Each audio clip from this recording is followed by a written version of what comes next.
Salut à toutes et à tous, c'est avec vos frères périciens. Bienvenue dans la rubrique Une parole pour aujourd'hui. Lisons notre texte de base qui se trouve dans Matthieu chapitre 22, verset 21, où Jésus déclare: Rendez à César ce qui est à César et à Dieu ce qui est à Dieu. Bien-aimés, Jésus s'adresse à des chefs religieux qui cherchent à le piéger par une question sur l'impôt. Dans un contexte d'occupation romaine, cette question est brûlante. Payer l'impôt, est trahir la nation. Jésus, percevant leur hypocrisie, répond avec une sagesse divine. Il établit une distinction capitale entre deux domaines, le temporel et le spirituel. Il nous rappelle que notre vie sur terre et notre relation avec Dieu doivent être en harmonie, mais clairement définies. Jésus nous révèle ici 4 vérités essentielles sur notre position en tant que croyant dans le monde. Première vérité, reconnaît l'autorité établie par Dieu. Jésus dit: rendez à César ce qui est à César. Il reconnaît ainsi que les structures gouvernementales et sociales ont une légitimité. Ta pièce d'impôt porte l'image de César. En la lui rendant, tu acceptes l'ordre établi par la providence. Romains 13, verset 1er affirme: toute personne doit se soumettre aux autorités supérieures, car toute autorité vient de Dieu. Cela ne signifie pas approuver toute action des gouvernants, mais reconnaître que Dieu est souverain, même à travers les institutions humaines. Ton obéissance dans les choses terrestres témoigne de la soumission au Dieu qui règne sur tout.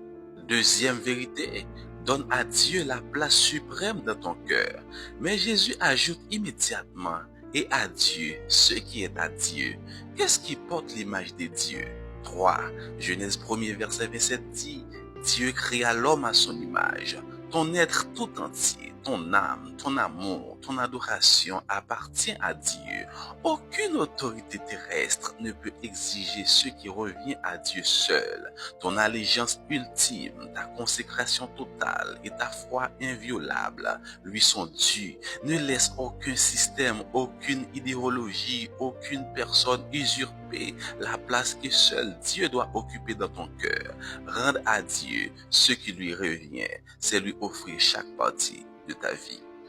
Troisième vérité, vis comme un citoyen responsable sur terre. La réponse de Jésus enseigne l'équilibre. Être un bon citoyen du ciel ne fait pas de toi un mauvais citoyen sur terre. Tu as des devoirs envers ta société. Respecter les lois, contribuer par l'impôt, prier pour les dirigeants.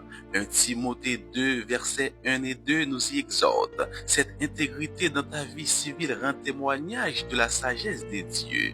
Ta foi ne t'extrait pas du monde, elle t'y envoie comme sel et lumière. En accomplissant tes obligations terrestres avec droiture, tu démontres que la piété et la responsabilité sociale vont de pair. Quatrième vérité, garde ton intégrité spirituelle absolue. Le piège tendu à Jésus visait à le forcer à choisir entre César et Dieu. Sa réponse géniale refuse ce choix binaire. Tu peux et tu dois t'acquitter de tes obligations envers la société tout en restant entièrement fidèle à Dieu. Lorsque les exigences de César empiètent sur le domaine de Dieu, comme dans Actes 5, verset 29, où les apôtres déclarent: il faut obéir à Dieu plutôt qu'aux hommes. Ta ligne est claire, ton âme, ton adoration et ta conscience sont le domaine réservé de Dieu. Aucun compromis n'est possible là où commence la souveraineté divine. Bien-aimé, ta vie a 2 dimensions. Sois un citoyen juste et intègre ici-bas, mais n'oublie jamais que ton cœur, ton âme et ton esprit appartiennent à Dieu pour l'éternité. Vis dans le monde sans être du monde, en rendant à chacun ce qui lui est dû, mais en réservant à Dieu l'hommage suprême. Maintenant, prions ensemble. Seigneur, apprends-moi à vivre avec sagesse dans cette société. Donne-moi la force d'accomplir mes devoirs terrestres avec intégrité et de te réserver l'adoration totale de mon cœur. Que ma vie rende gloire à ton nom dans toutes ses dimensions. Au nom de Jésus-Christ. Amen, amen, amen. Bien-aimé, souviens-toi, tu appartiens à 2 royaumes. Sois fidèle dans les 2, mais jamais au détriment de ton allégeance à Dieu. À très bientôt pour une nouvelle parole pour aujourd'hui. Que Dieu te guide dans ton cheminement ici-bas et t'affermisse dans ta foi.